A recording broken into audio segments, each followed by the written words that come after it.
नमस्कार, मैं हूं अभिषेक और आप देख रहे हैं आनेस्ट 24/7 का डिजिटल प्लेटफॉर्म। भारत के सामने इस समय युद्ध के हालात निर्मित हो रहे हैं। पहलगाम हमले के बाद यह सुनिश्चित हो गया है कि भारत पाकिस्तान को इस बार जोरदार सबक जरूर सिखाएगा। इसे लेकर सामरिक, राजनीतिक और आर्थिक मोर्चे पर पाकिस्तान को जवाब देने की तैयारियां शुरू हो चुकी हैं। पहले सिंधु जल समझौता रद्द करने, एक्सपोर्ट और इंपोर्ट को बंद करने, पाकिस्तान में भारतीय दूतावास को बंद करने जैसे निर्णय लिए गए और अब एक कदम आगे बढ़ते हुए भारत ने देश भर में 259 शहरों में सिविल मॉक ड्रिल कराने का निर्णय लिया है। इसमें मध्य प्रदेश और छत्तीसगढ़ के जिले भी शामिल हैं। कौन से हैं वो जिले और कब से शुरू हो रही है ये सिविल डिफेंस मॉक ड्रिल, सब कुछ बताएंगे आपको विस्तार से। मैं हूं अभिषेक और आप देख रहे हैं द आनेस्ट शो।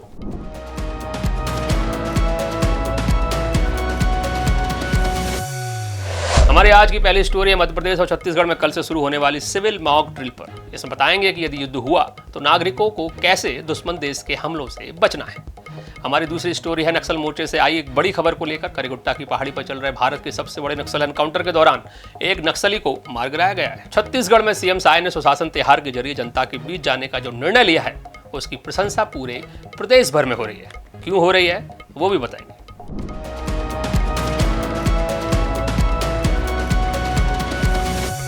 पहलगाम में भारतीय नागरिकों को चुन चुनकर गोली मारने वाले आतंकवादियों और उनके आकाओं को सबक सिखाने का वक्त आ चुका है।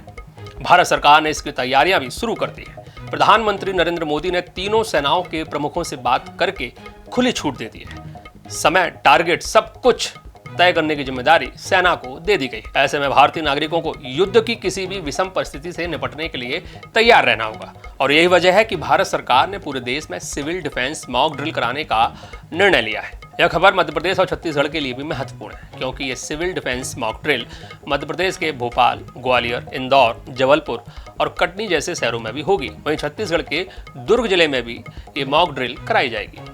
ये मॉक ड्रिल 7 मई यानी बुधवार को की जाएगी। सिविल डिफेंस मॉक ड्रिल जैसा कि नाम से ही जाहिर है कि नागरिकों को आत्मरक्षा के तौर तरीके इसमें बताए जाते हैं।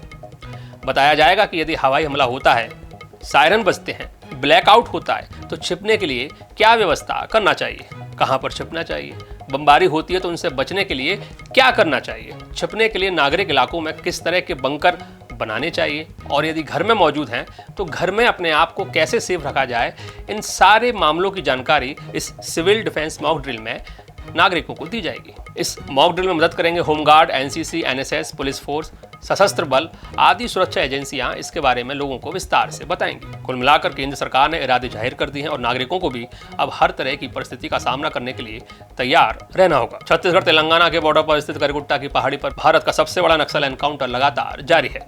15 दिन बाद भी सुरक्षा बलों को आज एक सफलता मिली है। मुठभेड़ में जवानों ने एक महिला नक्सली को मार गिराया है। सोमवार को इस मुठभेड़ के बाद जवानों ने मौके से शव और हथियार को बरामद कर लिया है। पिछले 14 दिन से चल रहे नक्सल ऑपरेशन पर फोर्स ने अब तक कुल 4 महिला नक्सलियों को ढेर किया है।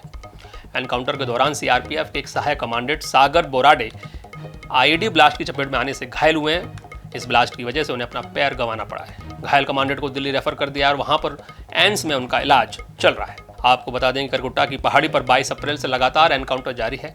पूरी पहाड़ी को छत्तीसगढ़ के सुरक्षा बलों और सीआरपीएफ के जवानों ने घेर रखा है। उम्मीद जताई जा रही है कि इस पहाड़ी पर नक्सलियों की सेंट्रल कमेटी के लीडर हिडमा, देवा और दामोदर जैसे खूंखार नक्सली कमांडर मौजूद हैं। सुरक्षा बलों का दावा है कि इस करीगुट्टा की पहाड़ियों से ही वे छत्तीसगढ़ में नक्सलवाद को पूरी तरह से समाप्त कर देंगे। लेकिन कुछ मीडिया रिपोर्ट्स ये भी दावा कर रही हैं कि हिडमा, देवा और दामोदर जैसे खूंखार नक्सल कमांडर तेलंगाना की ओर से कमजोर हुई घेराबंदी को तोड़कर भाग चुके हैं। अब सच क्या है ये तो आने वाला वक्त ही बताएगा। फिलहाल हमारी नजर इस एनकाउंटर पर लगातार बनी हुई है। छत्तीसगढ़ के सीएम विष्णुदेव साय ने एक ऐतिहासिक फैसला किया है। जनता की परेशानियों को समझने और मौके पर ही निराकरण कराने के लिए सुशासन तिहार शुरू किया है। इस कार्यक्रम की खास बात यह है कि सीएम खुद हेलीकॉप्टर से किसी भी शहर के किसी भी शिविर में पहुंचेंगे। अचानक से उनका हेलीकॉप्टर किसी भी जिले के शिविर में उतरेगा और वहीं पर चौपाल लगाकर वो लोगों की परेशानियों को सुनेंगे, समझेंगे और वहीं पर उनका निराकरण कराएंगे। इसकी एक झलक बीते रोज देखने को मिली जब सीएम साय ने शक्ति जिले में अपना हेलीकॉप्टर उतार दिया और पीपल के पेड़ के नीचे चौपाल लगा दी। अब सीएम आएंगे तो साथ आएंगे उनके चीफ सेक्रेटरी, डीजीपी और बाकी के प्रशासनिक अधिकारी। परेशानी नामांतरण की हो या पंचायत के स्तर की, सीएम ने पेड़ के नीचे ही खटिया बिछाकर चौपाल लगा दी और लोगों की परेशानी को सुना। साथ ही अधिकारियों को चेतावनी भी दे दी यदि सुशासन तिहार में आ रही परेशानियों को दूर नहीं किया जाता तो जिम्मेदारी संबंधित जिले के कलेक्टर और एसपी की बनेगी। कुल मिलाकर साय सरकार ने सुशासन को जनता के द्वार तक लाने की जो पहल की है उसकी प्रशंसा प्रदेश भर में जमकर हो रही है। आपको हमारा यह एपिसोड कैसा लगा हमें कमेंट करके जरूर बताइएगा। लाइक शेयर और सब्सक्राइब जरूर कीजिएगा। नमस्कार।